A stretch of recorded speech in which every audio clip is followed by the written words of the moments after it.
hidupnya dengan sinergitas inovasi dan teknologi, sehingga harapan terwujudnya perajin yang berkualitas dan berdaya saing dapat segera terrealisasi sesuai dengan visi Presiden dalam pembangunan sumber daya manusia atau SDM yang kreatif, inovatif, serta berdaya saing.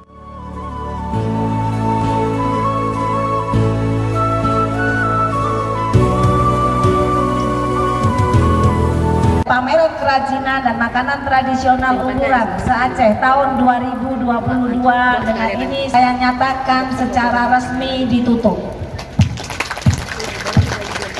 Semoga upaya-upaya kita ini mendapat ridho dari Allah Subhanahu wa taala. Amin ya rabbal alamin.